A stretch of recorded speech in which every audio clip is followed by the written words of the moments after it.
Good morning everyone. Now in this video we have a continue our municipality.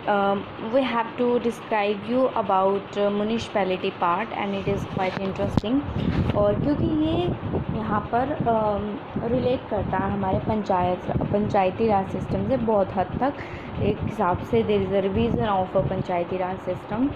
सबसे पहली बात आती है the term urban local government in India. यहाँ पे ये जो टर्म है अर्बन लोकल गवर्नमेंट मतलब क्या था कि थोड़ा सा उससे अपर पार्ट है, मतलब पंचायत होता है पूरा विलेज रूरल लेवल पे, ये थोड़ा अर्बन एरिया के बारे में म्यूनिसिपैलिटी जो होती है वो उसके बारे में बताएगी। अर्बन लोकल गवर्नमेंट जो है वो सिग्निफाइज करती है गवर्नेंस को एक अर्बन एरिया के अंदर जो लोगों के द्वारा जो इलेक्ट करते हैं रिप्रेजेंटेटिव को, उसको म्यूनिसिपैलिटीज़ बोला जाता है।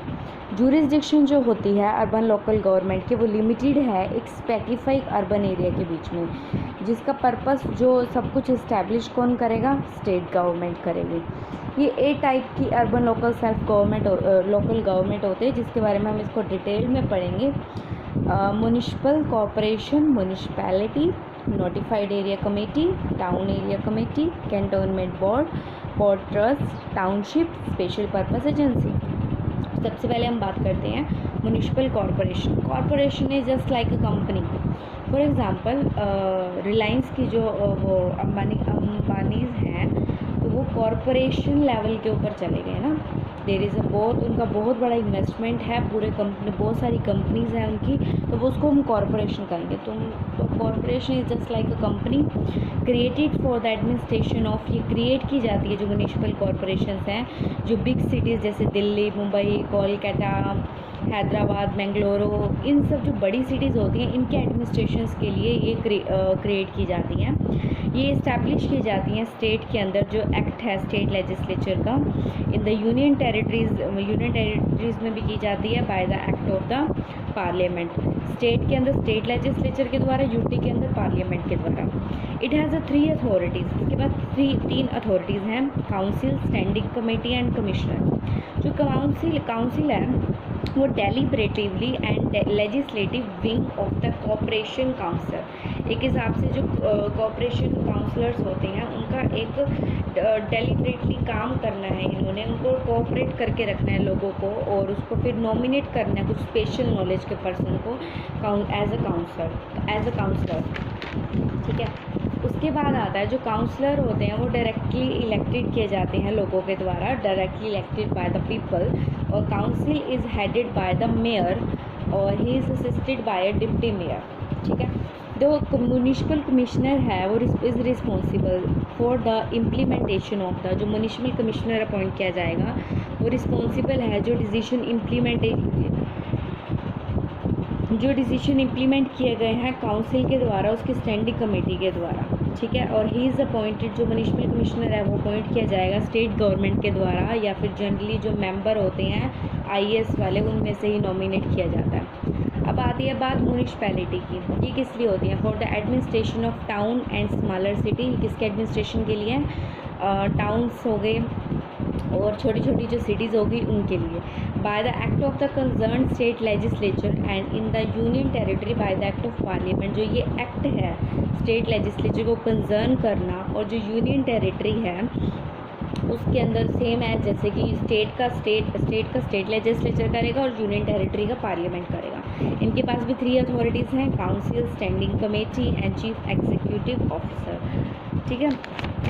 उसके बाद क्या कहते हैं, ये बोलता है जो काउंसिल वही बात डेलिब्रेट और लेजिस्लेटिव विंग होता है म्युनिसिपैलिटी का और ये कंसिस्ट करता है काउंसलर को जो डायरेक्टली इलेक्टेड किए जाते हैं लोगों के द्वारा और हेड किया जाता है। जो ये म्युनिसिपैलिटी का काउंसिल है वो हेड किया जाता है प्रेसिडेंट के द्वारा, जिसको अपन चेयरमैन कह सकते हैं और चेयरमैन कहते हैं इसमें। और असिस्ट किया जाता है वाइस प्रेसिडेंट और वाइस चेयरमैन के द्वारा। लेकिन जो म्युनिसिपल कॉरपोरेशन थी वो चेयर की हेड की जा रही थी मेयर के द्वारा और असिस्टेड की जा रही थी डिप्टी मेयर के द्वारा। थोड़े से डिफरेंस है इसके अंदर, बाकी सब सेम है। और इसके अंदर एक चीफ एग्जीक्यूटिव ऑफिसर होता है, चीफ म्युनिसिपल ऑफिसर भी कह सकते हैं उसको, जो रिस्पॉन्सिबल होता है जो डे टू डे जो जनरल एडमिनिस्ट्रेटिव जो काम चल रहा होता है म्युनिसिपैलिटी के अंदर, ये अपॉइंट किया जाता है चीफ एग्जीक्यूटिव ऑफिसर म्युनिसिपैलिटी के अंदर स्टेट गवर्नमेंट के द्वारा अपॉइंट किया जाता है। फिर आता है नोटिफाइड एरिया कमेटी।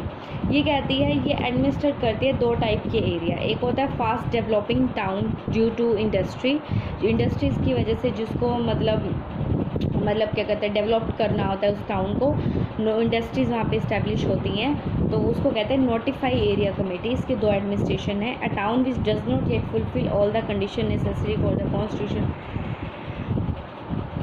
जो टाउन क्या कहते हैं पूरी तरह से जो ये कंडीशंस होती हैं उसको फुलफिल, म्यूनिसिपैलिटी की कंडीशन को फुलफिल नहीं कर सकता, उसको नोटिफाइड एरिया कमेटी भी बोला जाता है। सिंस इट इज़ इस्टेब्लिश, ये इस्टेब्लिश किया जाता है, एक गजट आता है गवर्नमेंट का by notification of the government gazette, and इसलिए इसको नोटिफाइड एरिया कमेटी भी बोला जाता है।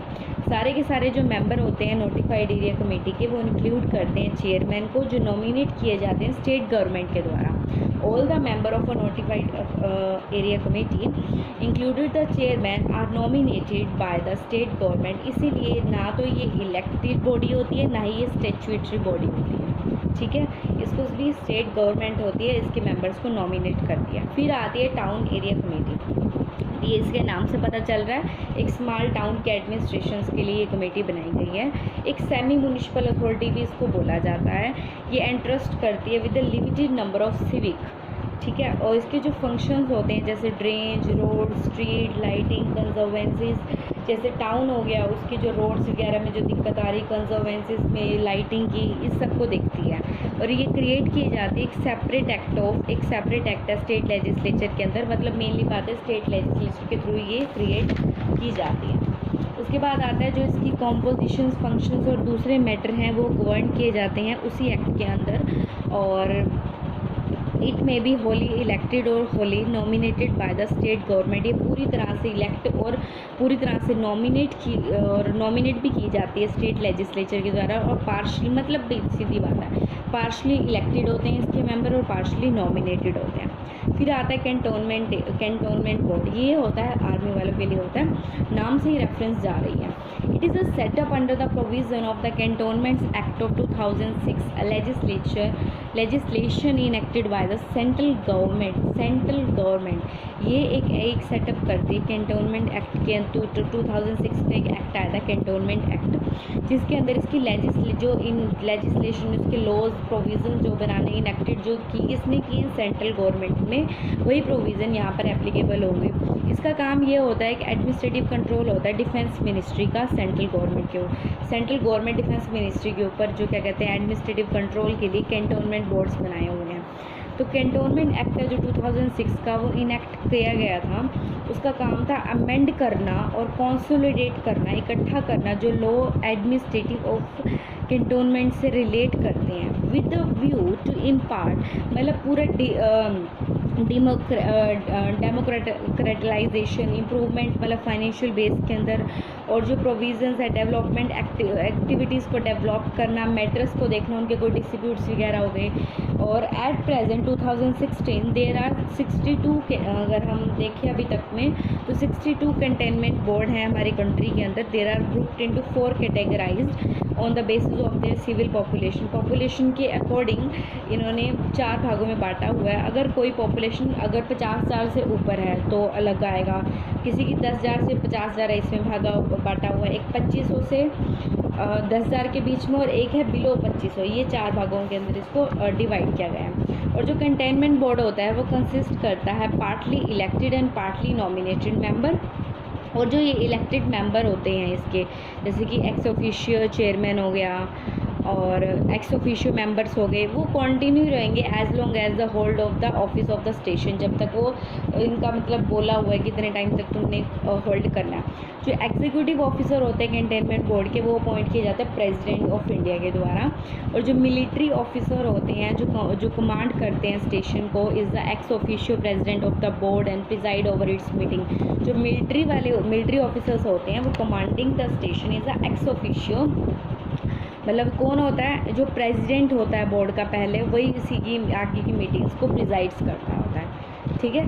जो मिलिट्री ऑफिसर होता है वही एक्स ऑफिशियो प्रेसिडेंट होता है इस बोर्ड का, जो प्रिजाइड करता है इनकी कंटेनमेंट बोर्ड्स की मीटिंग को। जो वाइस प्रेसिडेंट होता है बोर्ड का वो इलेक्ट किया जाता है by the elected member from among themself for a term of 5 year, 5 सालों के लिए इलेक्ट किया जाता है और उन्हीं की इलेक्टेड मेंबर्स के बीच में से उनकी मतलब सलामती से ही किया जाता है। फिर आता है पोर्ट ट्रस्ट, ये इस्टेब्लिश किया गया है पोर्ट एरिया, जो सी वाले एरिया जैसे मुंबई, कैलकाटा, चेन्नई ऐसे होते हैं। इनका मेनली पर्पस क्या होता है, ये मैनेज और प्रोटेक्ट करते हैं पोर्ट्स को। और to provide the civic amenities port trust is created by an act of parliament. ये जो पोर्ट ट्रस्ट एक्ट है वो क्रिएट किया गया है by the act of parliament और ये कंसिस्ट करता है इलेक्टेड और नॉमिनेटेड मेंबर्स को। और जो ये चेयरमैन हैं इसके एक ऑफिशियल होते हैं, इसके सिविक फंक्शंस होते हैं more or less similar to those of municipality, थोड़े कम कहीं पर कुछ ज़्यादा, कुछ सिमिलर होते हैं म्यूनिसिपैलिटी से। मेन बात है पोर्ट ट्रस्ट का ये होता है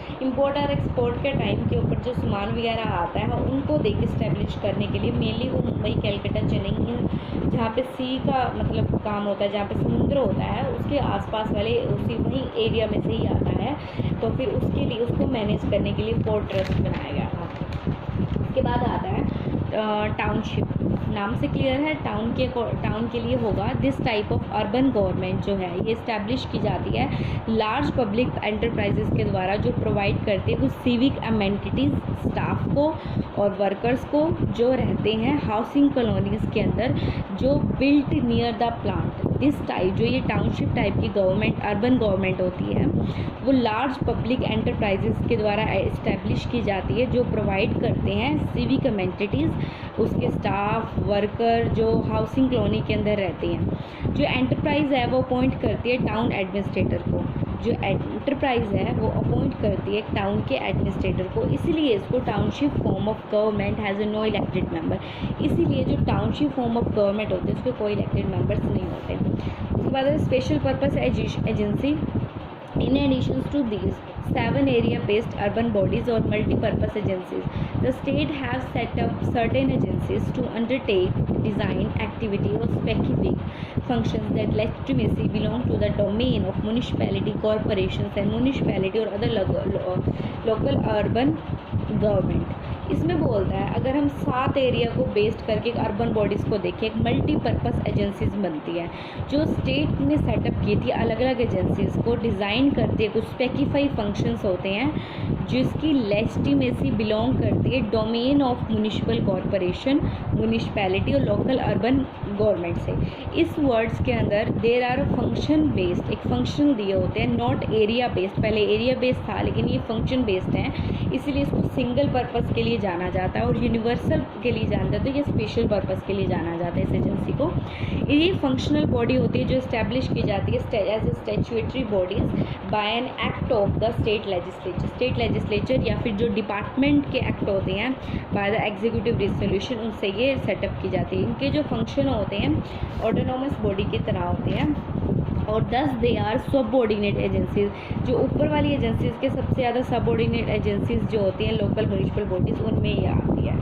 ये था अभी का हमारा टॉपिक, कुछ एजेंसीज। और एक छोटा सा पॉइंट और है मिनिस्ट्रीज़ के बारे में। मिनिस्ट्री ऑफ अर्बन डेवलपमेंट जो क्रिएट की जाती है सेपरेट मिनिस्ट्री के अंदर 1985 में, जो मिनिस्ट्री ऑफ डिफेंस है in the case of containment boards और ministry of home affairs in the case of the UT.